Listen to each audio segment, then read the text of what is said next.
Hi everyone, long time no see. I just wanted to let you know what's going on and also do a little bit of a songwriting lesson because this came to me in a conversation tonight. But first off, the band, Jamin Zeb, is up in Sendai at the moment. We're going to be performing at the Jozenji Street Jazz Festival tomorrow, which is Saturday night. It's going to be a lot of fun. And recently we've been doing promotional tours for the new album, Dream, which is in the stores over here. A couple of memorable days, a week or two ago, where we went to Osaka, Nagoya and Kyoto in one day, and then did the same thing on the next day. So a lot of fun. A lot of fun. We've got a lot of gigs coming up around Japan in the next couple of weeks. Going to be very busy. It's good. But what I want to talk about is, for the aspiring songwriters out there, sequences. Now, you should probably have heard of these before, you know. Repeated motives or patterns in a melody that repeat. I want to look at Cheek to Cheek for an example, because if you're writing the jazz standard sort of thing, sequences are really the way to go in getting that classic vibe. And I'll show you what I mean. Well, Cheek to Cheek's the most obvious example. Cole Porter. Heaven, I'm in heaven, and my heart beats so that I can hardly speak, and I seem to find the happiness I seek when we're out together dancing cheek to cheek. Now let's break that down and see what sequences are in there. First off, you have the original motive, heaven, just that on its own. Then it repeats, I'm in heaven, a two-note, da-da, falling motive. Ba ba ba ba. Okay, so heaven, I'm in heaven. Now, divvy up the melody, the next bit of the melody, into those sequences. And my heart beats so that I can hardly speak. And you've got yourself this amazing melody based on repetition of sequences in different positions up on the scale. And I seem to find the happiness. There's another motive. I seek, ba-da-da, ba-da-da. And he strings these motives together. When we're out together, dancing cheek to cheek. And you put that together, and you get heaven, I'm in heaven, and my heart beats so that I can hardly speak, and I seem to find the happiness I seek when we're out together dancing cheek to cheek. So the sequences are very important to constructing a song. Yes, you look at another example. I think Gershwin wrote it, I Can't Get Started. I've been around the world in a plane. I've settled revolutions in Spain. Same thing. The North Pole I have charted, but can't get started with you. And then the variation at the end.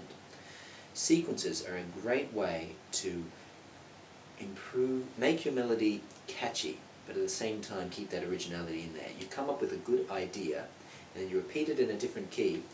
And my opinion is that in the brain, it works a lot like, say, JPEG compression or MP3 compression, in that you take the same piece of data and basically the computer's told at certain points, oh, put this piece of data in there, you know, repeat, and it saves space rather than writing out the data again.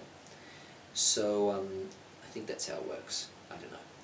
But I think that that's what the brain does, and thus things which repeat in different keys are easier for us to remember, because the brain will just go this pattern and then do this pattern again in this different pitch relative to that, and it helps us remember the melody, which is why, you know, for example, Chick Corea's Spain, everybody knows do do do do do do do do in that repeated section. You might say that this has no relevance in pop music because the feel is quite different from jazz, but you would be wrong.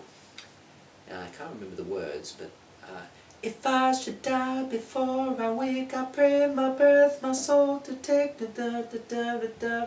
no air. You know? Oh, it's what you do to me.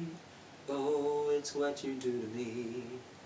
I wrote a song I wrote a song for you, and what a thing to do. Sequences help with the symmetry of the song. Good pop is a lot like classical music in that way. You might hear the term symmetrical phrases used to describe classical music. Basically, you have phrases that match in terms of length, in terms of melodic direction. So you look at Mozart, for example. Do, do, do, do, do, one phrase. Next phrase. Do, do, do, do. Symmetrical phrases. He does it again.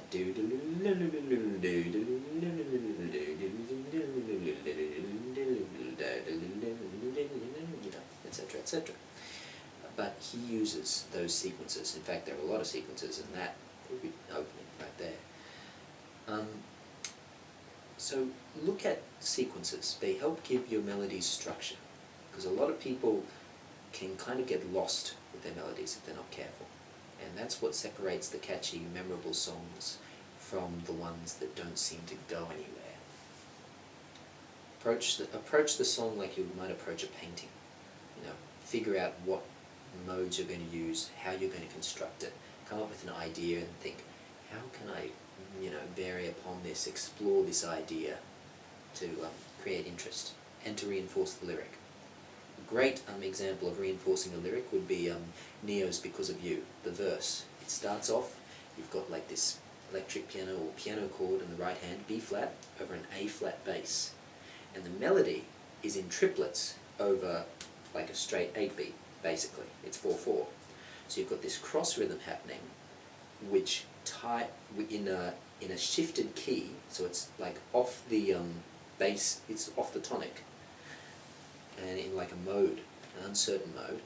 So, and the lyrics, I think, I can't remember, but they basically reinforce this feeling of uncertainty and yet hopefulness, which is the Lydian mode, which is what he's using. The Lydian mode does give you that certain hopeful feeling with the sharp fourth. So it's like do do do do do do do do do do. Also, Neo's a great one to study. I mean, you look at Closer, the chorus in that. First up, he uses a dance beat, but he knows how to use it. Because of the nature of compression, you've got to think about production these days as well. With the dance beat, especially in the clubs, when a kick comes up, it's fashionable to like really compress stuff, so the kick just punches everything out. So you've got this, and then you can hear the music in like on the offbeat. So what did Neo do? He put the melody on the offbeat, so you can hear the melody and the kick. And I just can't think myself away, and I just can't think my day. I just can't stop, I just can't stop, I just can't stop, I just can't stop. And you notice that I just can't stop. It's really well done, well constructed. Neo's a good one to analyse. Look at his stuff, what he does. So that's your lot for the moment. Hope that helps, and I hope you're all having a great time wherever you are. Keep up the songwriting. Practice gets you better. And, see you on the flip side.